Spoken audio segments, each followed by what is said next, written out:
Welcome to iDream media. So BP చాలామంది ఈ సమస్యతో ఇబ్బంది పడుతూ ఉన్నారు. చిన్న వయసులోనే 20 ఇయర్స్ ఆఫ్ ఏజ్లోనే హై బీపీ అనేది ఇబ్బంది పెడుతుంది. అసలు ఎందుకు ఈ సమస్య ఇంతలా వస్తుంది? మరి బీపీకి టాబ్లెట్స్ వాడాల్సి వస్తే జీవితాంతం వాడాల్సిందా? వివరాలు తెలుసుకుందాం. ఈరోజు మనతో పాటు ఉన్నారు ప్రముఖ general physician doctor Prashant Reddy garu from Renovo hospitals, Banjara hills. Doctor garu నమస్తే అండి.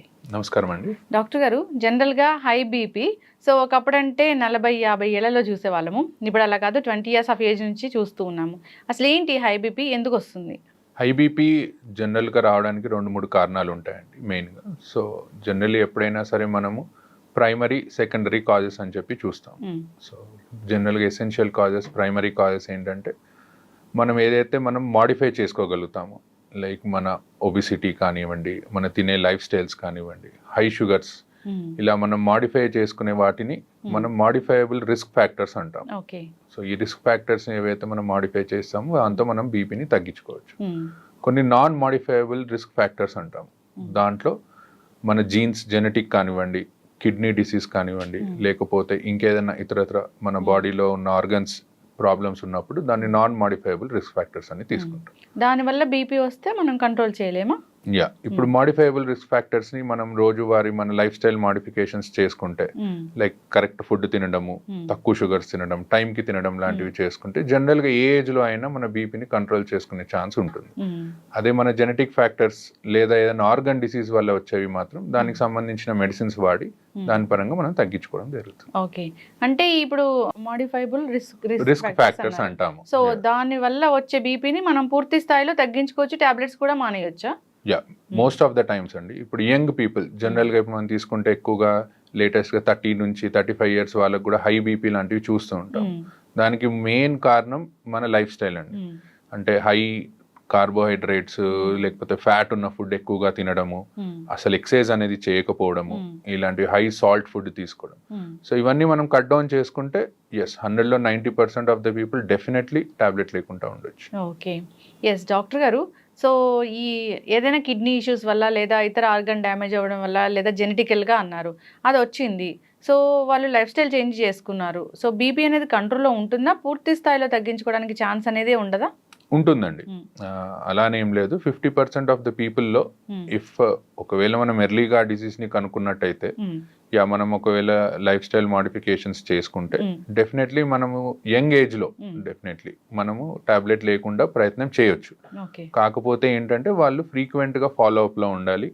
సో అప్పుడు మనం ఏంటంటే ఏమాత్రం బీపీ పెరిగినట్టు అనిపించినా వాళ్ళని మెడిసిన్ మీద స్టార్ట్ చేసుకోవాలి. ఓకే, డాక్టర్ గారు, అసలు బీపీ లెవెల్స్ అంటే ఏది హై బీపీ, ఏది నార్మల్ అంటారు? జనరల్ గా మనము అమెరికన్ హార్ట్ అసోసియేషన్ అనే వాళ్ళది గైడ్ లైన్స్ ప్రకారం బీపీ అనేది తీసుకుంటాము. సో అందులో ఎప్పుడైనా 120/80, అంటే మనం అందరం బీపీ చూసిన వాల్యూ చెప్తూ ఉంటారు. పైంది సిస్టాలిక్ అని, కింది డయాస్టాలిక్ అని అంటాము. సో 120/80 కంటే ఎక్కువ వెళ్తుంది అంటే పేషెంట్కి బీపీ వచ్చే లక్షణాలు స్టార్ట్ అవుతున్నాయని అర్థం.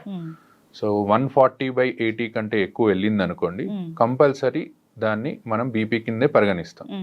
ఈ మధ్యలో 120 నుంచి 130 మధ్యలో, 130 నుంచి 140 మధ్యలో ఉన్న వాళ్ళని స్టేజ్ 1, స్టేజ్ 2 కింద పరిగణించి వాళ్ళకి మెయిన్ గా ఈ లైఫ్ స్టైల్ మాడిఫికేషన్స్ చేసుకోండి, మీకు టాబ్లెట్స్ అవసరం లేదు అని చెప్తాం.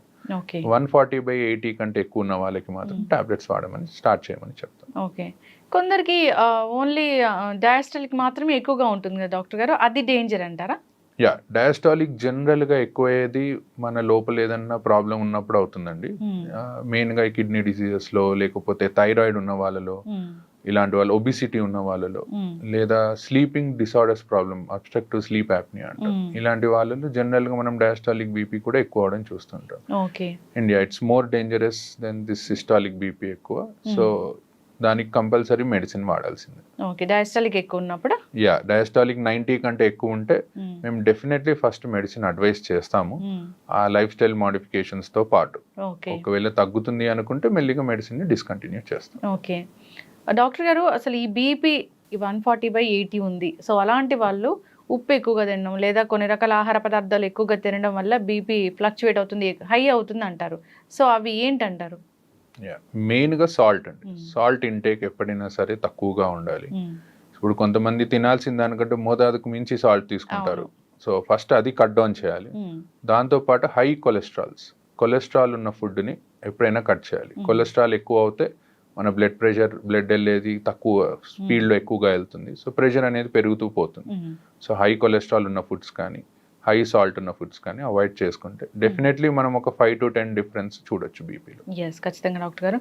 సో డాక్టర్స్ టాబ్లెట్స్ ప్రిస్క్రైబ్ చేశారు. సో ఏ టైంలో, అంటే ప్రతిరోజు ఒకటే టైంలో వేసుకోవాలా, ఎప్పుడైనా టైం మారితే ఏమైనా ప్రాబ్లమా? సో టాబ్లెట్ వేసుకున్నామా లేదా అని మర్చిపోయి ఇంకో టాబ్లెట్ వేసుకుంటే ఏం జరుగుతుంది? జనరల్గా మన బాడీకి ఒక లైఫ్, మనకి ఎలా అయితే లైఫ్లో ఒక క్లాక్ లాగా ఉంటుందో మన బాడీకి కూడా ఒక క్లాక్ ఉంటుందండి. ఆ క్లాక్ ప్రకారమే మన హార్మోన్స్ రిలీజ్ అవ్వడము, మరి పని చేయడం లాంటివి ఉంటాయి. సో అందుకే జనరల్గా either mornings or evenings we advise. So either morning before 9 o'clock అట్లా లేదా 10 o'clock లోపు, ఈవినింగ్స్ అది అడ్వైస్ చేస్తాం. సో టైం ప్రకారం తీసుకుంటే ఏంటంటే మన బాడీకి సర్కేడియన్ రిథమ్ అని ఉంటుంది, దానికి బాడీకి అడ్జస్ట్ అయ్యి టాబ్లెట్ సరిగ్గా పనిచేస్తుంది. టాబ్లెట్ సరిగ్గా తీసుకోకపోవడం అంటే కొంతమంది ఒక రోజు తీసుకుంటారు, 2 రోజులు తీసుకోరు, మళ్ళీ తీసుకుంటారు. సో దానివల్ల మోర్ డేంజర్ దాని టాబ్లెట్ తీసుకోకపోవడం. సో దానివల్ల ఏమవుతుందంటే బాడీకి పని చేయాలా పని చేయొద్దా అనే దాంట్లో పడిపోయి టాబ్లెట్ పనితనం ఇంకా తగ్గిపోతుంది. ఓకే, అంటే ఒక రోజు 2 రోజులు తీసుకోవడం మానేస్తే మళ్ళీ తర్వాత స్టార్ట్ చేస్తే అలా అంటే దాన్ని ఫ్రీక్వెంట్ గా చేస్తే ఎప్పుడన్నా ఒకసారి అనేది అందరూ మర్చిపోతారు, that's okay, but maximum times మర్చిపోకుండా రోజు వేసుకోవడం is better option. Yes doctor గారు, ఫీవర్స్ వచ్చినప్పుడు నార్మల్గా డోలో అలాంటివి వేసుకుంటూ ఉంటారు. సో అది డాక్టర్ దగ్గరికి వెళ్ళే పని లేకుండా ఇంట్లో over the counter of medicine వాడుతూ ఉంటారు.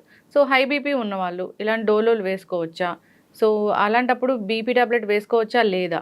సో జనరల్గా బీపీలో 2 types చూస్తామండి. ఇప్పుడు ఫీవర్ వచ్చినప్పుడు కొంతమందికి బీపీ పెరగొచ్చు, కొంతమందికి తగ్గొచ్చు. సో ఇన్ఫెక్షన్ చాలా ఎక్కువ ఉందనుకోండి, అప్పుడు బీపీ అనేది బాగా తగ్గిపోతూ ఉంటుంది. సో దాన్ని మనం షాక్ అని అంటాము సిచ్యువేషన్. సో అందుకే ఎప్పుడైనా హై గ్రేడ్ ఫీవర్ వస్తే మీరు డోలో ఇంట్లో వేసుకున్నా సరే వెళ్ళి డాక్టర్ని కలవండి. కలిసి ఒకసారి బీపీ చెక్ చేసుకుంటే తక్కువగా ఉంటే అప్పుడు పేషెంట్ కండిషన్ని బట్టి టాబ్లెట్ ఆపేయాలా, డోస్ తగ్గించాలా అనేది డాక్టర్ కెన్ డిసైడ్. ఎస్, ఖచ్చితంగా డాక్టర్ గారు. చాలా మంది ఈ మిస్టేక్ అనేది చేస్తూ ఉంటారు. ఎస్, దానివల్ల ఇబ్బందులు అయితే వస్తూనే ఉంటాయి. ఎస్, ఏదైనా ఒక ఇష్యూ వచ్చినప్పుడు అప్పుడే కొత్తగా టాబ్లెట్స్ స్టార్ట్ చేశారు బీపీ టాబ్లెట్స్ అన్నప్పుడు ఇంట్లో మానిటర్ చేసుకోండి, మార్నింగ్ ఈవినింగ్ బీపీ లెవెల్స్ అని అంటారు. సో ఆ బీపీ లెవెల్స్ మానిటర్ చేసుకున్నాక నెక్స్ట్ ఎలాంటి టాబ్లెట్ రాయాలి, తక్కువ రాయాలా, డోసు ఎక్కువ రాయాలా, అలా చెప్తూ ఉంటారు కదా డాక్టర్ గారు. సో అప్పుడు ఏదైనా ఒక 2-3 రోజులు ఫ్లక్చువేట్ అయ్యి 2-3 రోజులు హైగా అయ్యి తర్వాత నార్మల్గా ఉంది లేదా లో అయిపోయినప్పుడు అప్పుడు టాబ్లెట్స్ రాయడం అనేది ఎలా ఉంటుంది, ప్రిస్క్రైబ్ చేయడం అనేది ఎలా ఉంటుంది?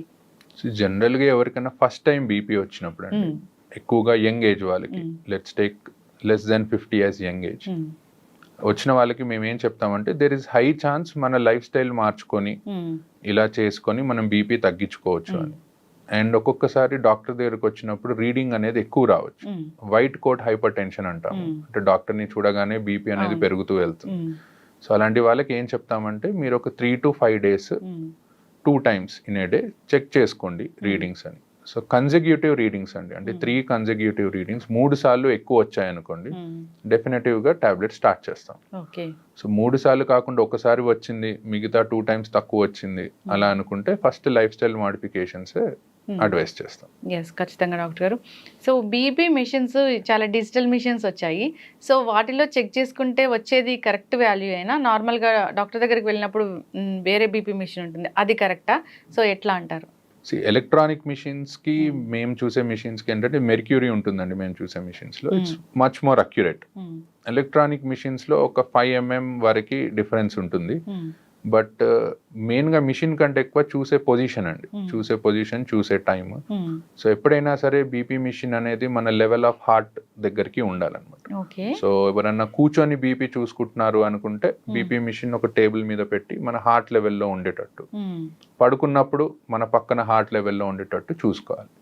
సో అలా చూసుకుంటే 90% ఆఫ్ ద టైమ్స్ రీడింగ్స్ కరెక్టే వస్తాయి. అండ్ మీరు అన్నట్టు దీనికి అండ్ మనం ఇంట్లో చూసుకునే ఎలక్ట్రానిక్ మిషన్స్కి ఒక 5 mm వరకు డిఫరెన్స్ ఉంటుంది. అండ్ బోత్ హ్యాండ్స్లో కూడా మీరు ఒకవేళ చూసినా at the same time 5 to 10 mm of HG difference అనేది ఉంటుంది. ఎస్, ఖచ్చితంగా డాక్టర్ గారు. ఏదైనా కానీ ఈ బీపీ వచ్చినప్పుడు జాగ్రత్తలు తీసుకోవాలని కోరుకుందాం. చాలా మంది ఫాలోఅప్స్ కూడా వెళ్ళరు, సంవత్సరాల తరబడి అదే మందులు వాడుతూ ఉంటారు. సో అలా వాడటం కూడా డేంజరే కదా డాక్టర్ గారు? యా అండి, most important thing is follow up అండి. సో బికాజ్ ఏంటంటే కొన్ని టాబ్లెట్స్ కొన్ని కండిషన్స్లో డిస్కంటిన్యూ చేస్తాం. సపోజ్ ఒక 50-year పర్సన్కి మనం టాబ్లెట్ స్టార్ట్ చేసాం అనుకోండి, బై 60 years వచ్చేసరికి ఆయనకి వేరే ఏదైనా కాంప్లికేషన్ ఏదైనా ఉండొచ్చు, ఏజ్ పరంగా కిడ్నీ ప్రాబ్లం ఉండొచ్చు, డయాబెటీస్ వచ్చి ఉండొచ్చు, హార్ట్ ఇష్యూ వచ్చి ఉండొచ్చు. అలాంటప్పుడు ఆ టాబ్లెట్ కంటిన్యూ చేయాలా డిస్కంటిన్యూ చేయాలా అనేది మేము కండిషన్ని బట్టి మారుస్తూ ఉంటాం. సో ఫ్రీక్వెంట్ ఫాలోఅప్స్, ఎక్కువగా కుదరకపోయినా అట్లీస్ట్ ఒక 3 to 4 monthsకి ఒక్కసారైనా డాక్టర్ని వెళ్ళి కలవడం, ఏం టాబ్లెట్స్ వాడుతున్నారో చూడడం, అండ్ ఫ్రీక్వెంట్గా కిడ్నీ చెకప్ అనేది ఒకటి చేయించుకుంటూ ఉంటే బెటర్. బీపీ ఉంటే కిడ్నీ కూడా ఫెయిల్ అవుతుందని చెప్తారు కదా డాక్టర్ గారు? యా, జనరల్గా ఏంటంటే ఏ బీపీ కానివ్వండి, డయాబెటీస్ కానివ్వండి, మన బాడీలో కిడ్నీని, హార్ట్ని, ఐస్ని ఒకవేళ ఎక్కువగా ఉన్నాయి అనుకోండి లెవెల్స్, డ్యామేజ్ చేస్తూ ఉంటాయి. సో ఇవి లాంగ్ టర్మ్గా బాడీలో మనకి ఎర్లీ ఏజ్లో బీపీ వచ్చినట్టయితే లాంగ్ టర్మ్గా కాంప్లికేషన్స్ వచ్చే ఛాన్స్ ఎక్కువగా ఉంటుంది. కానీ మనం ఫ్రీక్వెంట్గా ఒకవేళ చెకప్ చేయించుకొని టాబ్లెట్స్ కరెక్ట్గా వాడితే మాత్రం మోస్ట్ ఆఫ్ ద టైమ్స్ ఎవరికి కిడ్నీ డిసీజెస్ అనేవి రావు. బీపీ పేషెంట్స్ని తీసుకెళ్ళినప్పుడు డాక్టర్స్ అడుగుతుంటారు బ్లర్ విజన్ ఏమైనా ఉందా మీకు అని, అది ఎందుకు డాక్టర్ గారు? బేసికల్గా హైపర్ టెన్సివ్ రెటినోపతి అని అంటామండి. అంటే హై బీపీ ఉండడం వల్ల ఐస్ డ్యామేజ్ అవుతూ ఉంటాయి, ఆ రెటీనా అనేది డ్యామేజ్ అవుతూ ఉంటుంది. అండ్ సో దానికోసం ఏంటంటే ఎవరైనా కొత్తగా బీపీ డయాగ్నోస్ అయిన వాళ్ళు, హై బీపీతో డయాగ్నోస్ అయిన వాళ్ళకి ఫస్ట్ వెళ్ళి ఒకసారి ఐ చెకప్ చేయించుకోమని చెప్తాం. ఎందుకంటే మనకి ఎన్ని రోజుల నుంచి హై బీపీ ఉందనేది తెలియదు, ఎంత డ్యామేజ్ అయిందనేది తెలియదు. సో ఒకసారి చెక్ చేయించుకొని దాని తర్వాత దెన్ వి గో అహెడ్. ఖచ్చితంగా డాక్టర్ గారు జాగ్రత్తలు అయితే తీసుకోవాలని కోరుకుందాం, ఫాలోఅప్కి వెళ్ళాలని కోరుకుందాం డాక్టర్ గారు. సో బీపీ అంటే అదేదో చిన్న విషయం కాదు, సో అది కంట్రోల్లో లేకపోతే ఆర్గన్స్ అనేవి డ్యామేజ్ అవుతాయి, కాబట్టి జాగ్రత్తలు తీసుకోవాలని కోరుకుందాం. చాలా చక్కటి ఇన్ఫర్మేషన్ అండి, ధన్యవాదాలు. Thank you.